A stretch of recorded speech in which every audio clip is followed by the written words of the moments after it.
Welcome back. I've got Julius LaSalle and Julius, how are you? I'm fine, thank you, Michael. How are you? I am doing really well. You do some amazing work. So why don't you share a little bit about you and then we'll jump into the conversation. Yeah, happy to. And I mean, first of all, I want to say thank you very much for having me on your show. That's awesome. I'm a listener, so that's also to be awesome to be here as a guest. I mean, briefly, a couple of words about myself. I basically work as a leadership facilitator. That means as a coach, as a team coach, as an OD consultant, and I would call as an embodiment evangelist in Berlin. Yeah, we talked a little bit in the pre-show about embodiment, and we're going to talk about burnout today. And I really want to get your perspective on it because I'm one of these people that had my own journey with the burnout, and I think a lot of us have danced with it a little bit, or some people have really suffered with it. But I always want to get different perspectives on it because the more people I talk to about it, the more people that listen to the show that discuss burnout, maybe there'll be something you'll say that will give them that one thing that they've been looking for so they can get rid of burnout. So let's talk about burnout for a little bit. What brought you to be interested in, the saga that I like to know or say is burnout? Yeah. I mean, first of all, I want to say that I also have like a little bit of a personal history. Coming from management consultancy, yeah, being in that high pace, high performance environments, I was close to a burnout. Maybe I was in a burnout, like I don't know exactly. But there is like that sense of my personal history and what I discovered first for myself, and then the question was, how can I bring that to the organizational world? Is the role of the body, embodiment, um, uh, to really help organizations and leaders to prevent burnout. Yeah, management consulting is definitely an arena that would be, you know, open to having a lot of people burn out. There's long hours, there's constant client work, which is a good thing. It's good to have client work. But on the other side of it, sometimes the workload can be quite overwhelming for a lot of people. And you see this in consulting firms. I worked with one. Obviously, I've worked with them in partnership on a variety of different things over my career. And even in my early days of my career, I was an accountant and worked for a consulting firm. So a lot of consulting engagements and whatnot. And, the demands of it are, pretty big. And unfortunately, for a lot of, especially new graduates that enter the field for the first time, they're never really prepared for the amount of work and how to manage your workload and all of that to navigate the demands from the clients, from the partners, from waiting for information from colleagues. There's just a lot of things going on, and it can really put strain on people. So your experience with that, as you mentioned, you were close to it. What were some of the signs that you noticed when you thought, oh, wait a minute, maybe I might be burning out? Yeah, I mean, and maybe before I answer like that question very specifically, I mean, I want to maybe also come from what do I see currently like as key challenges that business are facing and leaders are also facing, and it's related, I think, to burnout, because I mean, there's like this entire like VUCA discussion and so on that is going on for quite a while, of course, like that's on the one hand side. What I see is that. Um, People have never been so well informed to actually make right decisions, right? Because like we have AI, we have so many data, we have so much science around like what we should do. At the same time, I feel there's a gap when we look at actual behaviors of organizations. If we look at behaviors of leaders, um, there's like a gap between being informed so well and like these kind of behaviors. And it's not because organizations are too stupid or leaders are too stupid.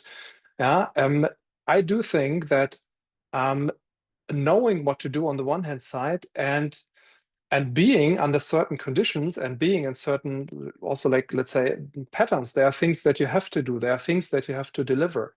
Um, and so like looking at that gap causes stress and it also can cause burnout. Yeah, so that's a little bit like my bigger picture. And I mean, to speak about myself, it is definitely that, I mean, I had the signs, I wasn't sleeping well. I had something that I would call today that I would probably call panic attacks. Yeah, so I had the fear to die and like all that kind of stuff. I couldn't relax anymore. Yeah, so I had all these kind of like really, really severe signals. Yeah, they're quite similar to mine where, my sleep wasn't going well. I wasn't eating well. I was making mistakes at work. I quit doing things in life I enjoyed to do. And those were, all easily noticeable by everybody around me. Signs that, something was not right with me. And it, of course, I had a pretty difficult, year that, was caused by burnout. And then after recovering from that, I decided, all right, I don't want to ever experience that again. So what do I need to figure out to make sure that I don't? And a lot of research, a lot of, due diligence and figuring out and doing a, kind of a forensic deep dive on why things were important to me. Why did I want to work all those hours? What was I trying to prove? What was I trying to accomplish? Was I trying to get more money? Was it trying to get, prestige or, be viewed as a pillar in my community? Or, there was a lot of things that were baked into it, but all those things on their own aren't bad goals to have.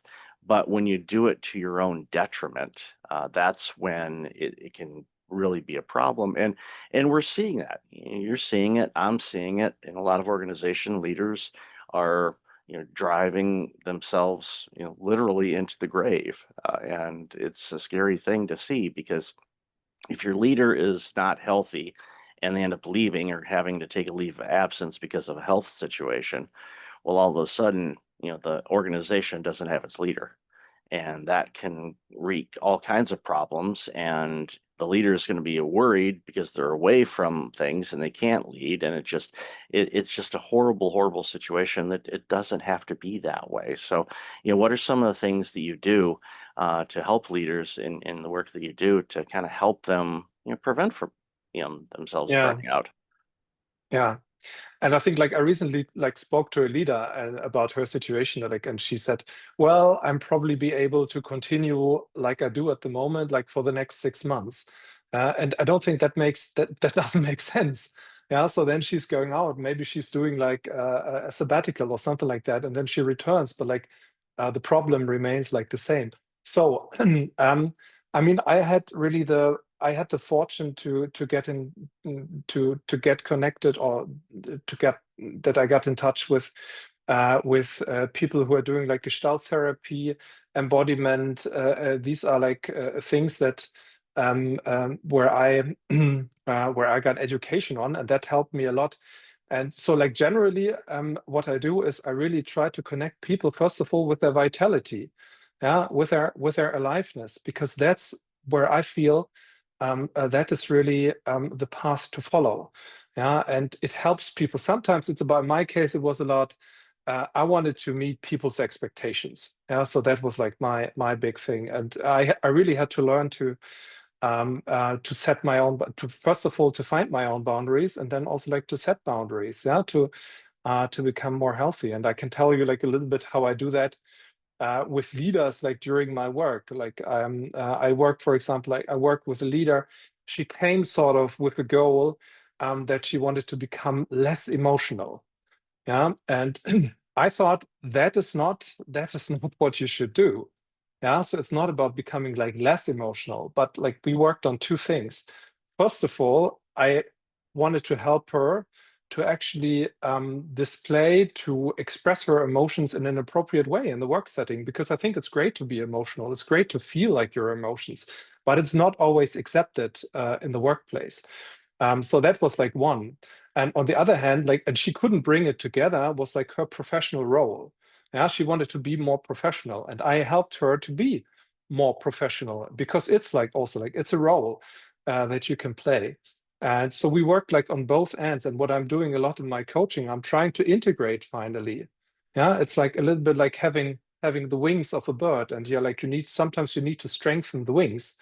And so I try to strengthen both wings to express emotions And at the same time, yes, you have to behave like as a professional if you want to succeed and to finally like merge them and make them kind of one.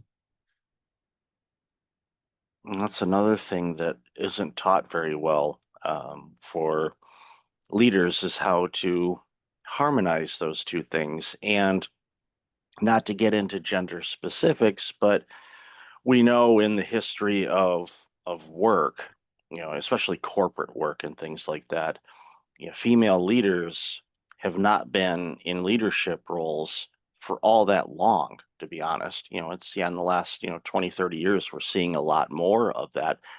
But from their vantage point, they have skills, genetic skills that men sometimes don't have when it comes to emotional regulation and other things. There are differences. Scientists, I'm not trying to say anything, but science, has indicated that there's, different ways that we do things. And just like I said, leaders are rarely taught how to lead. They have to kind of learn on their own. It's the same case like in the example you gave, where there's female leaders where it, they had to be self-taught, and sometimes when you're self-taught, depending on what you are studying, can indicate, the path that you take where you think, okay, I have to constantly grind, I got to do this and this, and I got to be on people and all of that. And sometimes you have to be, other times maybe not. And the pendulum kind of swings back and forth a little bit. So it's, uh, what I'm trying to get to is, ultimately everyone is an individual when it comes to their leadership style. Yes, study other leaders to learn, pick the traits that feel natural to you, and work with, advisors like yourself to help kind of pull out those things so you can better harmonize being emotional, but also, like you said, professional. Because again, they don't they don't teach you that in university, how to be a professional leader. No, you get your MBA, they teach you how to do all this stuff. There isn't a how to act professional type of situation. It's kind of inherited a little bit, but there isn't direct like how to be a professional course. I think that would be an amazing course that universities could charge extra money for, make it part of the requirements to get your degree. I think the world would be a lot better if they would teach people this is how you be professional, this is how you regulate emotions. Start making these things, what you teach, part of the curriculum. Not trying to take work away from you, but I think the world would be a lot better if we started adding more life skills basically into any type of degree programs, because I'm seeing it. I'm talking with, corporate all the time, and they're seeing a lot of the new generation coming into the workforce, and they are lacking a lot of life skills that your generation and my generation didn't. And it's like, well, what is causing this? What's behind this? And there's so many different things. I'd love to hear your thoughts and your perspective on what you're seeing. Yeah. I mean, I think that I mean when you are at university, you're doing like your degree. I think what you get is a lot like what should you do like as a leader? Yeah. And Fritz Perls, the founder of Gestalt therapy, calls it like shouldiism. So there's a lot of things like we should do. Yeah. And still like in our everyday life, we should do so many things. Yeah. Looking at how we should eat and so on and so on. And I mean, I want to emphasize one point that you have mentioned, like really um, to help people finding their own way. Yeah, I think it's easily said, really, but it's so difficult because there are so different, so many different demands. So really, like finding your individual way as a leader. And to be honest, I think it all starts with awareness. That's maybe also like a buzzword that we are hearing frequently. But I really believe in that. Yeah, awareness means on the one hand side, being aware who I am on the one hand side. Yeah, what are my values? What are my needs that I have? What are my goals that I have in life, and what are my goals that I have in business? Um, and on the other hand side, of course, being aware of what are the expectations that I have in a certain role. People, there are so many stakeholders that really expect someone's and like or they expect us to do something. And I always say like awareness creates choice. Yeah, and that's if I'm aware, I can act from that point. If I don't, if I'm not aware, I probably get stuck in my learned patterns. You mentioned some. There are beliefs. Some people call it like introjects, yeah, coming from my childhood, but like also coming from other sources of authority. And all of that, I think, really starts with that self-awareness. And then the interesting question to me is like, really, how can you come from self-awareness to meaningful action? That's like that's an interesting point.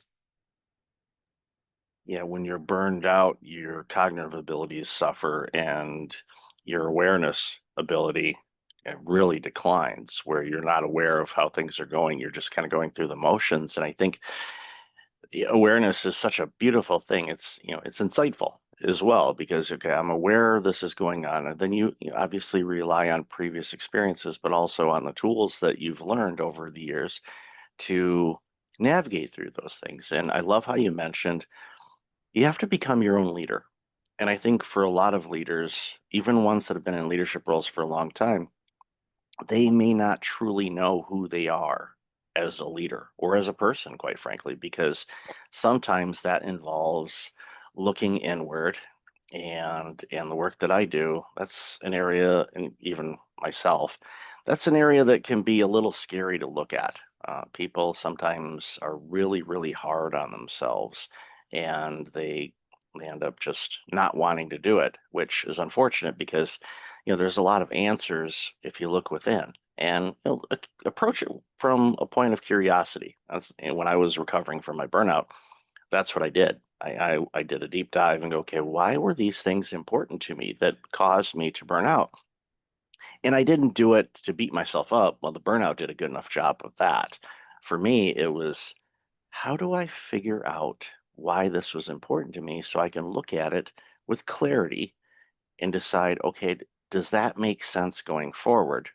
Or should I leave that behind? And again, awareness and clarity, if you have those two working together as a leader, it doesn't matter what level an organization you're in, you're going to be doing a lot better than many of us, unfortunately, that are lacking awareness and they're just going through the motions and struggling. And of course, we see it in every facet of the work world now with low engagement scores, people burning out, people quitting, productivity going down, you name it. There's so many different reasons, but that kind of goes back to a couple core problems. What do you think about that?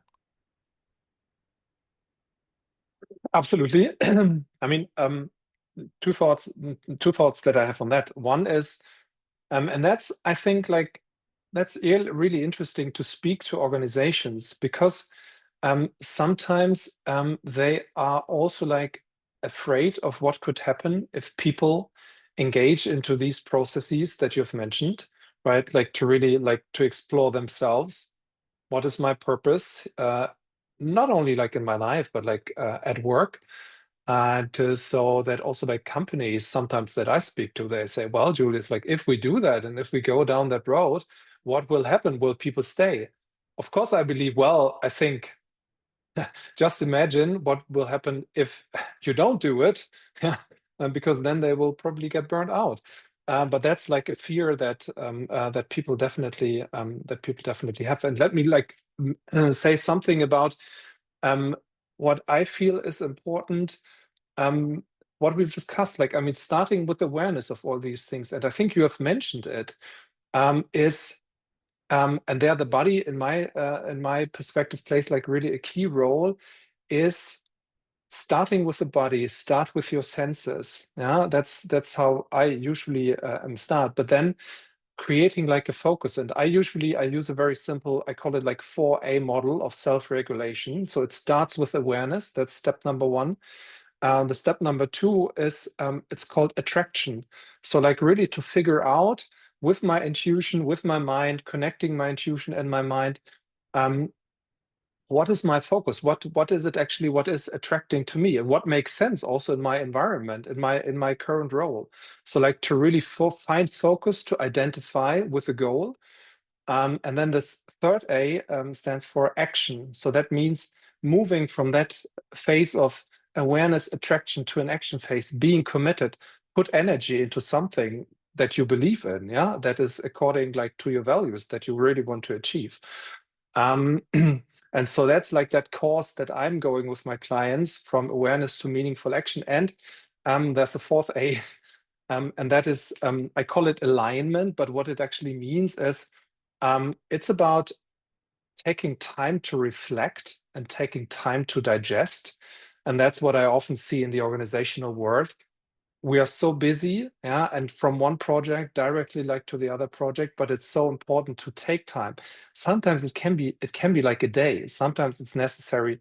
I mean, if you're burned out, it has to be longer, but like really to take that time to reflect on what happened. Who did I become actually in the meanwhile? How do I feel now? What does it mean for my leadership style, and so on and so on. And so like moving through that little cycle often helps people to I would say, like what I mentioned, to connect to their vitality and aliveness. You remind me, organization I worked for over 25 years ago was a division at the time. It was Daimler-Benz, and we were in the asset management division. And one of the things that we did, we were consultants, and we went out to Fortune 500 organizations and help them, get a grasp on, what they owned, their assets, machines, equipment, computers, desks, everything. Because a lot of organizations, especially those that scaled and grew up quickly, they didn't, think to, hey, we should probably inventory what we have. You're in a growth mode. You're just buying and buying and buying. And what we ended up doing is, and this was rare because every organization I worked for before never did this, but at the end of every project, what we did is the team would come together and we'd have that basically align part of the four A's. But what we also did is we would bring in a handful of other people from other projects to sit in on the meeting. They had no idea what the project was about. They weren't involved in it at all. But they sat in and we talked about things, what went well, what didn't, what could we learn from this? And we'd get input from the outside point of view, and they'd say, well, we experienced something similar, or we tried this with this, and this seemed to work. By doing that over a period of time, we were able to increase the amount of client work that we could take on by 20% without hiring an additional consultant. So needless to say, that made, headquarters back in Germany pretty happy with us. And they were like, okay, what did you do? How did you do it? Because they always wanted to see, oh, how do you improve things? So when you mention that fourth A, and I love the 4A method, and people, please, document, write this down, start implementing, because it's a big, big game changer for you. But having that debrief and involving others to get insights made all the difference in the world. And I carried that forward. Any organization that I worked for or led after that throughout my career, I made sure to do that as much as I could. And it just naturally improves outcomes. Yeah. And Michael, maybe let me speak about like one thing from all of the things that we could potentially like speaking about, but that we haven't mentioned like explicitly, but that I find that is also like a key part of my work. It's the role of dialogue.